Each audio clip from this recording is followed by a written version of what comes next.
Guys, so I wanted to share a story with you that I wrote in 11th grade. I'm now 12th grade, but I really like this story that I wrote because I feel like it's really real, and the concept of from then to now is something that I think a lot of us can relate to. The idea of like how God changed us, and it's pretty short. There's like about 7 pages, so I know some of you guys are probably like, that's not very short, but it's just a short story, and I just really want to share it with you guys. I called it Miracles, but I think I'm gonna come up with like a better name for it. Although really what happened was a miracle, and how it changed the character that I'm going to be talking about's life. So I'm just gonna go ahead and read it, and I hope you guys like it.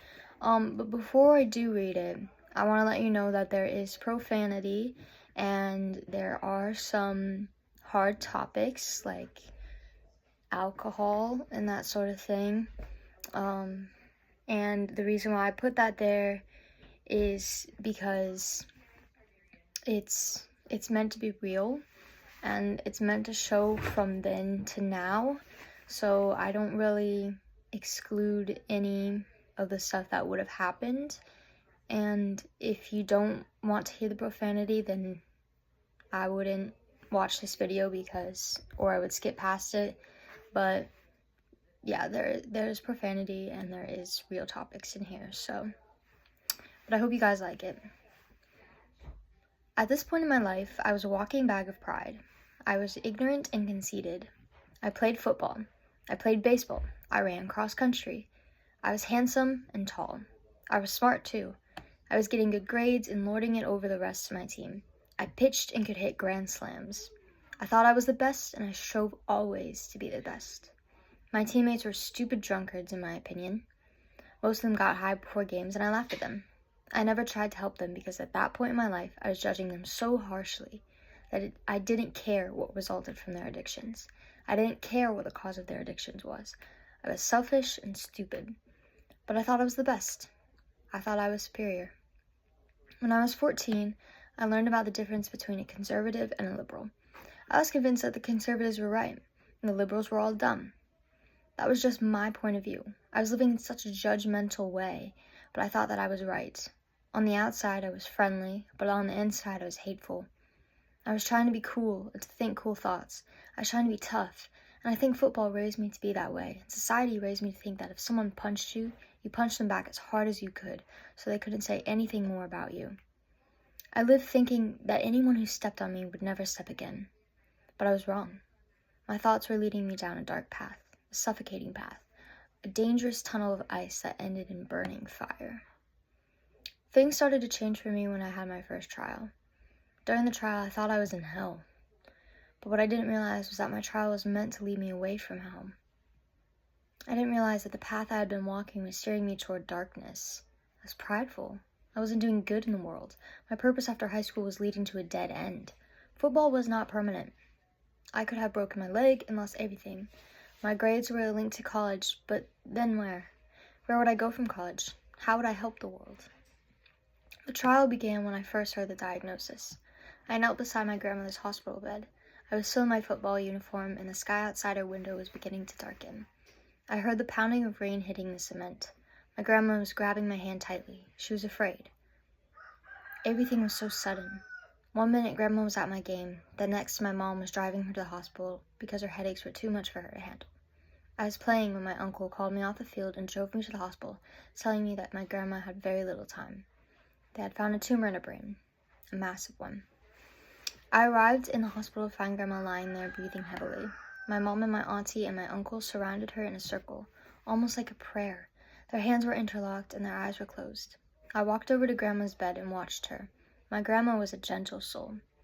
She used to read to me and sing to me when I was younger. She was closer to me than most of my best friends. I told her everything about football and schools and girls I liked. She would just sit in her chair and giggle or smile, commenting on how mature I was getting. As I knelt beside her, I squeezed her hand gently. She opened her eyes and squeezed tighter. Again, I thought she was afraid. She looked at me urgently, her fingers twitching in my hand. She said, "I love you, Dominic, more than you could know." And as she whispered those words, her breath rattled, and she quickly grabbed around her neck to the silver chain necklace she always wore. She placed in my hand her cross and angel necklace. I held it in my palm as her light slowly faded away. I wasn't religious, as I would have put it then, but Grandma always tried to get me to drive her to church. My family was atheistic.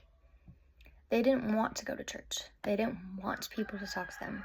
Grandma was always the odd duckling in the family. We didn't claim religion, but she was different, and her light was noticeable. When she passed, I saw the light in our family slowly die. I sat in class a week after her death. My history teacher was playing a video on international relations during the 1920s. I gazed at the video for about 30 seconds before I gave up trying to learn. The bell rang 45 minutes later, and I couldn't explain the effects of the Paris Peace Conference if my life depended on it. I walked slowly to math class and felt the weight of her death sting me. I was numb. People bumped into me, trying to get around me. I showed up late. When I got to class, I read the board and screamed internally. A freaking pop quiz? I hadn't studied at all. I went numb again and sat in my chair. For the next 45 minutes, I struggled through problem after problem. Every time I thought I was done with the quiz, there was another question. I stopped several times, unable to focus on the quiz. I wanted to pull my hoodie over my face and give up. The bell rang again, and I couldn't focus on my English paper. I wrote way too many assumptions. My argument wasn't strong. It wasn't sound at all. I sighed and turned in my paper. After turning it in, I grabbed a laptop and checked my grades. I saw a big fat C on my math quiz. This time I actually did roll up my hoodie and give up. After the final bell rang, I walked slowly to the locker room. I started to feel anxious. When Grandma had first passed, it hadn't hurt this bad. Now, a week later, her death was real. It was present. For a whole week, Grandma hadn't read her chicken soup books to me even once. Now her death was here. It was real. I knew that at this practice I would fail. I told Mom that I wanted to go, but now I'm starting to question my sanity. The guys would make fun of me for being a wuss. I knew it. I would lose my whole reputation. I wasn't about to let that happen. Football was my life. I would be the best. I walked into the locker room, and the guys already had their cleats on, ready to go. "Sup, Dominic? What you doing, bro?" said Alex. Tan and lean, he pummeled me on the back to welcome me. "Yeah, bro, where you been?" "The team's been rocking without you," snorted Eli, and he punched me in the shoulder. He laughed rowdily, and I grimaced. "Shut up," I whispered haughtily and punched him back. He laughed and snatched his helmet. I quickly put on my gear and followed them out the door to the fields. As I arrived, my coach clapped me on the back. "Welcome back, Dom." I wish they would just stop talking to me. I just wanted to practice football. I just wanted to run as fast as I could and tackle as hard as humanly possible. I just wanted to blow the practice out of the water. Football was my life, and I would be the best even when I was struggling. Alex led warm-ups today. Apparently, he had taken my place for the last couple practices while I was catching up on schoolwork. I was a little bit angry and jealous. Alex was my friend. He played video games with me on weekends, and we worked out together. But I led warm-ups. That was my job. The past week had already put me behind. I wasn't going to let Grandma's death ruin my football career. I had to get a scholarship. I had to play football at college level. Division I, ESPN, fame. I didn't realize it. But Grandma's death was causing me to question my purpose. What was my purpose? I assumed it was to be a great football player, but I was wrong. We went to work on drills. I pummeled through the drills. I zoomed through suicides. I beat through the wall of other players. "Go, go, go! Yes, Dom!" Coach yelled in celebration as I ran through each drill. I was on fire. I felt good. I felt really good. But I was hot-headed, and that was bad. "Good job today, Dom," said Alex. He was sweating from all the suicides we had just done to wrap up practice. I didn't respond. I just stuffed my cleats in my bag. "Hey, do you want to hang out and play some video games this weekend?" I think it'd be a great way to, take your mind off things. I turned to him. "What?" Alex nodded. "How'd you find out?" I ranted. I left Alex unread for the past week. "I'm your best friend, Dom. I can find a way to figure out what's wrong, even if you ghost me." "It's okay. I understand, bro." I felt anger boil up in me for no reason. I didn't say anything because Alex was my best friend, and he was just trying to look out for me. But I didn't like being babied. No one on the team would respect me if they thought I was a baby. I had to be respected. College scouts had to see the way I played. I had to go to college for Grandma, right? I sulked as the boys were starting to leave, taking my sweaty gear off. I stuffed my helmet and cleats in my locker and tried to take a sip of my water, but it was empty. I sighed and walked towards the water fountain to fill up my water so that I wasn't too thirsty on the drive home. When I got back, I noticed my clothes were wet. I picked up my jersey and smelled it. The liquid smelled strong. It was freaking beer. Sorry, bro. I spilled a little, came a voice behind me. You want some? The clerk at the 7-Eleven thinks I'm cute, so she gives me some without checking my ID. I turned to see Clayton, a burly senior with a sleeve of tattoos and a bunch of referrals on his resume. The only way he still plays football is that he has been caught doing his nonsense in a year, so the coach gave him a chance. But like I said, he hasn't been caught. Clayton, you dumbass, I cried. You're going to make me look like the one who did it. I looked around. We were the only ones in the locker room. I felt all my anger from Grandma's death boil up inside me and blister to the surface. I was already on the verge of an explosion. Clayton just happened to be the one I was going to explode on. What the hell did you bring this shit in here for, you fucking drunken hippopotamus? Clayton waved the bottle around and grabbed a pack of cigarettes from his pocket. Shut up, you little bitch. He lit the cigarette. Who fucking cares? I started to feel my anger rise. I was tall, I was fit. If I could bench this guy easy. I played good defense. I wasn't going to let this guy bring me down. I was tired of him anyway. He'd always been a dead weight to the team, slow and narcissistic. I grabbed the bottle from his hand and threw it across the locker room. Clayton and I went to it. I was ashamed. I didn't go easy on him. He was slow and high and drunk. He was wearing shades to cover his red eyes. I took my anger out on him because I thought I was the best. He's stupid and a dead weight to this world. He gave me a bruised body, but I gave him a broken nose and a broken tooth. Clayton had to say he fell to cover up the loss. I drove home that day feeling victorious, but I didn't realize how defeated I actually was. I spoke words to him that my grandma wouldn't approve of. I judged him harshly. I thought I was better than him. I was wrong. I cussed him out. I was filthy. I was living in a way that felt sinless because I didn't believe. I had no convictions. My trials would grow even more until I realized my own faults. I got home from practice and opened the door to my house. My mom was sitting at the table, still in her Walmart jersey from this morning's overtime. She was holding Grandma's angel statue in her hand. I saw streaks of tears on her face. I set down my bag and went to comfort her. Hey, Mom, I whispered and hugged her. She hugged me back weakly. I sat down at the table and then questioned her.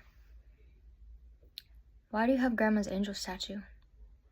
It doesn't work, I noted as an afterthought. My mom has been atheist for her whole life, I think, at least as far as I knew.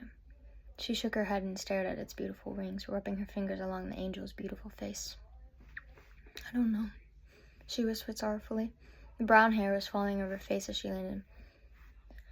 I just know that I have prayed for this pain to go away. I stared at her and felt myself grow angry. Why would she do this? It's not going to work. There is no God or Grandma wouldn't have died. There wouldn't be cancer and sorrow and car accidents and stupid life tragedy. If there was a God, then he doesn't love us. Mom, I said impatiently, I know you miss Grandma, but it's not going to work. God doesn't exist. It's just a faulty religion that people use to make themselves feel better about life. You've been an atheist forever. Come on, Mom. You know it's stupid. Mom shook her head. Is my mother stupid? I wish I was like her. I wish I could believe it. I wish I could see her again. My breath caught for a moment. No, we wouldn't see Grandma again. She would die and become a part of the earth. That's atheism. That's true. She doesn't go anywhere else. What's the purpose of life? My mom spoke softly. What is the purpose of doing good in the world? Won't we all die? Won't we all just be nothing, forgotten? Why were we made? Her questions were starting to unnerve me. I was angry at Grandma's death, and I was angry at what she was proposing. I wanted her to stop. I couldn't believe there was a God. Mom, the purpose of life is to be happy and successful. To just live here in the moment. She smiled weakly and turned to me for the first time. Her words stopped me in my tracks. They cut through me and broke me. And what happens if you're not happy? What happens if you're not successful? Like me. She pointed to the walls around us that had cracks from the hurricane last year, still needing to be mended. She pointed to herself in her Walmart uniform. She pointed to the dishes that were mountainous from the past couple dinners. While I was trying to answer her question, she sighed and stood up. Get to your homework, sweetie. You can't fall behind in school if you want to be successful and get that scholarship, right? Go to college so you won't be like me, single and broke. That night, after I'd finished homework, I made some leftovers and added another dish to the mountain. I stared at the mountain for a second and just wondered if maybe Grandma was right. I decided to do the dishes. I don't know why, but somewhere in my heart I felt Grandma telling me to. That, like, maybe thinking about Mom and what she needed was more important than working out, doing my homework. I don't, like I said, I don't know. I'm just confused. After the dishes, I sat in my room for a little bit, unable to concentrate on anything. I thought about Grandma and I thought about the purpose of life. What is my purpose? Football just sounded kind of stupid. What good would it do anyway? And what if I failed? Then where would I be? What if I went to college but then broke my leg? What if I got paralyzed? I scratched my head and looked at myself in the mirror. There was a light bruise from where Clayton punched me. I thought about Clayton as I looked at that bruise. He wouldn't tell. It would be embarrassing for him. Why did I do it? Why did I take him on? Why didn't I just ignore it? Grandma would be disappointed in my actions. I turned that thought over my head and started to feel sorry. Why was I like this? I walked over to my desk and pulled the third drawer down. Inside was a Bible, one that Grandma had gave me. I haven't ever opened it. She had written a sticky on top that said, "Read John." I never did. On top of the Bible was Grandma's necklace that she had given me before she died. I held the cross necklace with the angel in my hand. I gripped it tightly. If God was real, then why aren't you here, Grandma? I whispered. Closed my eyes. If God was real, then why did Dad leave me? If God was real, why do people do drugs? God, if you're real, then why don't you love us? God, if you're real, then show me. I opened my eyes. I waited for like a freaking lightning bolt to come out of nowhere, for a bird to start singing Amazing Grace or something, for a gust of wind to knock me over, for scales to come over my eyes. I just wanted something to happen. There was nothing. Just emptiness, just silence, just me. Because God wasn't real. I put the Bible on my table and set the necklace on top of it. Morning came and it was Saturday. I put on some athletic clothes and threw on my socks and sneakers. I was going for a run. Gotta be fit, right? Otherwise I won't be the best. Gotta be a superstar and work harder than everyone else. I grabbed my water bottle and opened my door. I walked across the house to the kitchen and began to fill it up. As I was filling it, I peeked out the front window that led to the driveway and saw that my mom's car was still parked. She should have left to go to her job at home instead an hour ago. It's now 6:30. I sighed and went to Mom's bedroom. Mom, I said softly as I opened the door, you're late for your shift at home instead. She wasn't there. Mom, I yelled annoyed, where are you? You're late. I walked to the bathroom and knocked. Mom, are you in here? No answer. I opened the door slowly. Mom? As I opened the door, I saw her on the floor, cradling herself in the corner by the bathtub. My eyes widened as I saw what surrounded her. Next to her was every single pill that we had in the house. I wanted to be angry. I wanted to scream at her for this. I don't know why. My first reaction should have been to help her.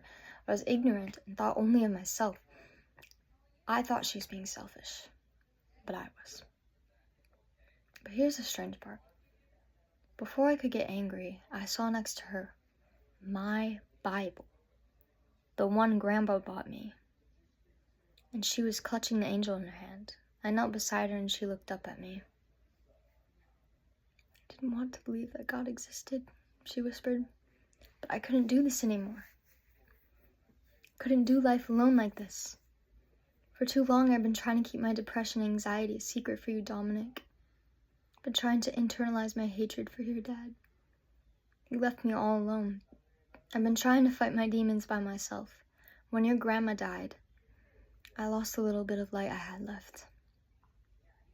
I went to your room to see if I could think of killing myself even with you there. I couldn't. I hated myself for it. I thought maybe you could go to a better family. One with money. One that could give you a future, help you pay for college. But when I saw the Bible on your table, I thought maybe God could convince me otherwise. So I took the Bible and the necklace, gathered up every pill in this house. I sat in the bathroom and waited for something to happen. Nothing did. So I tried to kill myself. But none of the bottles opened. None of them. I don't know why. I think it might have been God. I really do. She gripped the necklace so tight that her fists went white. I sat down next to her wanting to cry. I hated myself in that instant. For my arrogance, for my selfishness, for anger, I hated it. Put my arm around her. Mom, you can't go, I cried, starting to tear up too. I love you so much. You aren't a failure. You're the most persistent and selfless mom ever. I need you. She started to sob, her whole body shaking uncontrollably. I didn't know what to do. I just didn't know. I thought about Grandma and what she believed, and then I thought about how I had asked God for a sign. This was the sign. He was real. He was calling out to us now. Mom, He is real. God is real, I sobbed. He stopped you from killing yourself. He closed the bottles. He is real. He is real. She sobbed again and repeated what I had said over and over again until her sobs began to disappear. What is the purpose of life? Is it your own success? Is it to be happy? No. It is to live for God and to love for God. To do good in the world and to surrender your own circumstances and feelings to the eternal Father. Take up your cross daily. Turn from all your humanly errors. To find joy in Him, not in anything of this world. To be a disciple of Jesus Christ, walking in His ways and proclaiming to every creature that He can save you from your own ways, your own sins. He can save you, and only He can save you. I didn't realize all of this then, but I will tell you what I realized right then and there. I realized that I was not perfect, that I was egotistical and driven by worldly things, that my atheistic life prevented me from seeking goodness. I realized then that I had to chase God and not football. I realized my grandmother was right. Mom and I sat on the floor for 4 hours, pouring through John, reading about Jesus, letting Him take our burdens in that moment. God was speaking to us then, and I'm so thankful. I came to realize then that my grandma was never afraid for herself. She was afraid for us. I've never been the same since. I hope that this story can be your sign and your encouragement. He is real, and He loves you. I hope you guys like the story. Like I said, the stuff that I included was to be real and to show the then from the now. Dominic, who he was before, he cussed a lot and he hated people really. He thought he was the best. He was judgmental. Yeah, he wasn't doing things like drugs and alcohol, but he hated people that were doing it. I'm not saying that,